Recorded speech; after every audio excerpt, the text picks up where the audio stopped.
Hi guys, तपाईँ च्याउ खेती सम्बन्धी एकदमै डिटेल रूपमा जान्न चाहनुहुन्छ? यदि त्यस्तो हो भने आजको यो भिडियो तपाईँको लागि एकदमै धेरै नै प्रभावकारी बन्न सक्छ। यो 5 मिनटको भिडियोमा म तपाईँहरूलाई च्याउ खेती सम्बन्धी एकदमै डिटेल रूपमा जानकारी दिन्छु। या भनौँ यो भिडियोलाई सुरुदेखि अन्तिमसम्म तपाईँले हेरिसकेपछि तपाईँ आफू स्वयंले च्याउ खेती सहजै रूपमा लाउन सक्नुहुन्छ र यस अन्तर्गत राम्रोसँग मुनाफा आर्जन गर्न सक्नुहुन्छ। प्रस्तुत भिडियोमा म तपाईँहरूलाई च्याउ खेती लगाउनका लागि कति लागत लाग्छ, यसबाट नाफा कतिसम्म हुन सक्छ, कति समयमा च्याउ उत्पादन सुरु हुन्छ र कति दिनभित्र बेचिसक्नुपर्छ, च्याउ लगाइसकेपछि उक्त च्याउमा पानी कसरी लाउनुपर्छ, कति दिन पछाडि लाउनुपर्छ, त्यसका साथसाथै च्याउ हामीले कसरी टिप्नुपर्छ र मार्केटिङ कसरी गर्न सक्छौँ, सम्पूर्ण कुराको बारेमा एकदम डिटेल रूपमा जानकारी दिँदैछु। यदि तपाईँ इन्ट्रेस्टेड हुनुहुन्छ भने भिडियोलाई सुरुदेखि लिएर अन्तिमसम्म हेर्न सक्नुहुन्छ। सामान्यतया म यस भिडियोमा 1000 पोका बनाउनको लागि कति लागत लाग्छ र यसबाट कति फाइदा कमाउन सक्छौँ त्यसको बारेमा जानकारी दिन्छु। तपाईँ 100 पोका मात्रै लगाउने सोच बनाउनुहुन्छ भने यसै क्यालकुलेसनलाई आधार मानेर 100 प्रतिको पनि हिसाब जोड्न सक्नुहुन्छ। साधारणतया 30 बाई 30 को एउटा टहरो तपाईँले बनाउन सक्नुहुन्छ र जसमा चाहिँ 1000 पोका च्याउका अटाउन सकिन्छ। जुन भिडियोमा तपाईँ देख्दै हुनुहुन्छ सोही अनुसार पोकाहरू हुन्छन् र यिनीहरूलाई हामीले यसरी नै झुन्ड्याएर राख्नुपर्ने हुन्छ। 1000 पोका लाउन जम्मा खर्च हामीहरूलाई बढीमा 1 लाख रुपियाँ आउँछ। कुन विषयमा कति खर्च लाग्छ सामान्यतया हामी बुझौँ। बिउ खरिद गर्नका लागि प्रति पोकाका लागि एउटा सानो एउटा 200 ग्राम जतिको प्याकेटको एउटा बिउ पाइन्छ, जसलाई चाहिँ हामी 30 रुपियाँमा होलसेल पाउँछौँ। अर्थात् भनौँ 1000 प्रति अथवा 1000 वटा पोका यदि हामीले लगाउने हो भने 30 रुपियाँको दरले 1000 पोका हामीले खरिद गर्नुपर्छ, जसमा 30,000 बराबरको लागत आउँछ। त्यस्तै हामीले टहरो एउटा बनाउनुपर्छ, जहाँनिर चाहिँ हामीले ओसिलो ठाउँलाई छनौट गर्नुपर्छ, भित्र कोठा अँध्यारो टाइपको हुनुपर्छ र त्यो खालको टहरो हामीले निर्माण गर्नका लागि सरदर हामीलाई 30 देखि 40,000 रुपियाँ खर्च हुन आउँछ। त्यस्तै हामीले पराल, कामदार, चुना लगायत अन्य विभिन्न कुराहरू चाहिन्छन्। तपाईँलाई म यसै भिडियोमा थप जानकारी दिनेछु। त्यो सम्पूर्ण अन्य खर्च हामी 40 देखि 50,000मा सहज रूपमा निकाल्न सक्छौँ। मतलब बिउ खरिद गर्न, टहरो मर्मत गर्न लगायत अन्य कामहरू गर्नका लागि जुन लाग्ने रकमलाई हामी जम्मा जोड्दै 1 लाख बराबरको लागतमा 1000 पोका हामी सहज रूपमा बनाउन सक्छौँ।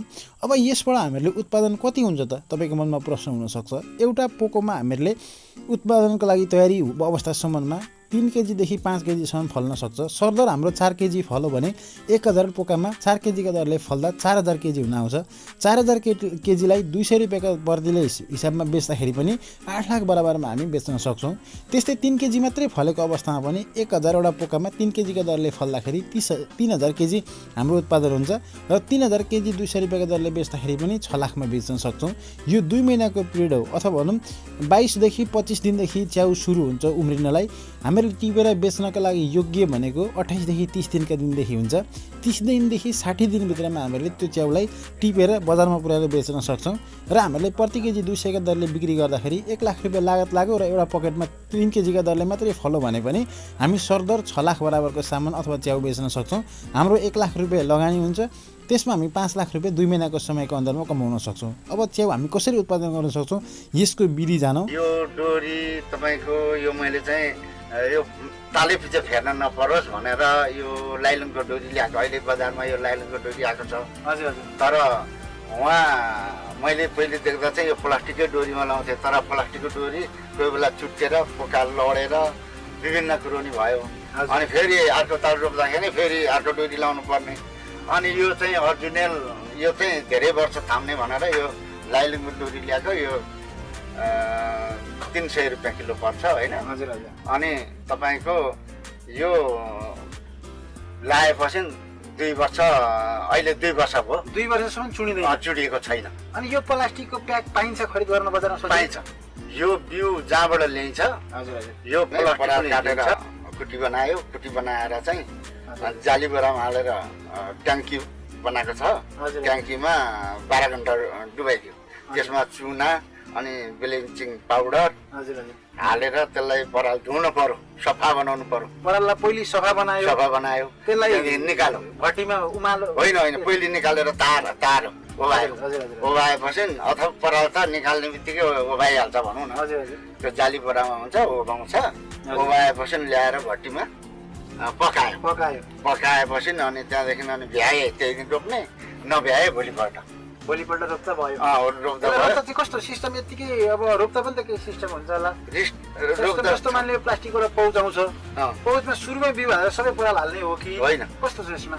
यो पराल त्यो रोप्ने बेलामा नि तपाईँको चुना हजुर हजुर अनि चुना अनि त्यो साप भन्ने भिटामिन हुन्छ हजुर हजुर त्यो अनि किरा मिसिएर आएको हुन्छ होइन होइन आफूले हाल्नुपर्छ हजुर हजुर अनि त्यो मिलाएर त्यहाँ त्यो उसँग चुनासँग मलेर हजुर त्यहाँ चुना चाहिँ निकै हाल्नुपर्छ अनि त्यो मजाले परालमै मोल्नु पर्यो र सुरुमा पराल हाल्नु पर्यो पराल मलिसकेर तयार भयो पराल पनि चिसो छ भने हुँदैन फेरि हजुर सुक्खा पराल सुक्खा अथवा यसो समाउँदा हातमा चिसो नलागोस् हजुर अनि त्यो पराल पहिलेबाट हालो यति जति है खादो यसरी खादो त्यहाँदेखि वरिपरि बिउ लायो फेरि त्यति नै पराल हालेर खादो हजुर त्यहाँदेखि फेरि बिउ लायो जम्मा एउटा प्लास्टिकमा 5 खेप भनेपछि 5-6ले बिउ लगायो सुरुमा पराल हालो बिउ वरिपरि हालो फेरि पराल हालो चिची एकदम टाइट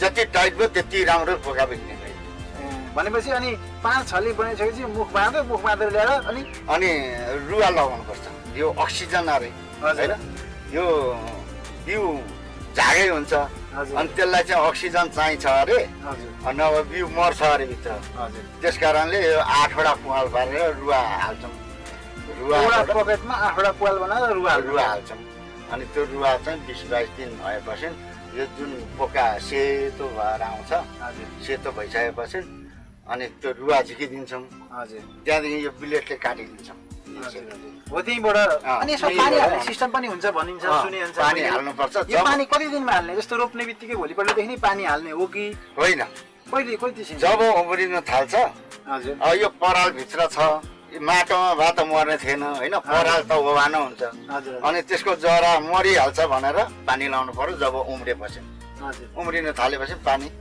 अब मौसम अनुसार यतिको बेलामा 2 चोटि हाल्नुपर्छ बिहान बेलुका पानी हाल्दा कस्तो अब त छिर्दैन जस्तो छ हेर्दा होइन छिर्दैन यहाँ जुन उम्रेको छ नि त यहाँ हजुर यो उम्रेकोमा यहाँ जरामा भेट्छ त्यही मात्रै हो यो भित्र पानी पस्यो भने हुन्छ फेरि भित्र पानी पस्नु भएन यसमा कसरी अन्दाज कसरी पाउनु यसमा यति नै पानी होइन यहाँ माथिबाट त्यो मोटरले छारेर लगाइदिएपछि त बाहिर भिजेर बाहिर तल झर्छ त्यही भएर भुइँ अलिकति हिलो देख्यो हामीले पानी कहिलेदेखि लाउने जस्तो आज रोप्यौँ अब आज रोपेको तपाईँलाई भोलिदेखि नै पानी हाल्ने हुँदैन भन्नु एक्ज्याक्ट 10 दिन पछाडिदेखि लाउने पानी हो कि 20 दिन पछाडि लाउने हो कि अब 1 महिनादेखि त फल्छ भन्नुहुन्छ हो जब फल्न थाल्छ यसरी टुसा उम्रिन थाल्छ त्यहाँदेखि पानी हाल्ने हो भनेपछि कुनैमा छिटो उम्रिन्छ कुनैमा ढिलो उम्रिला तर हुन्छ कुनैमा 27 दिन उम्रिन्छ कुनै दिन 30 दिन लाग्ला कुनै दिन 22 दिन उम्रेला जुन दिनदेखि उम्रिन्छ त्यसै दिन भोलिपल्ट पर्सिपल्टदेखि पानी लगाइदिँदा भयो अनि यो टिप्ने पनि सिस्टम हुन्छ भनिन्छ कसरी टिप्ने यसो गर्नुपर्छ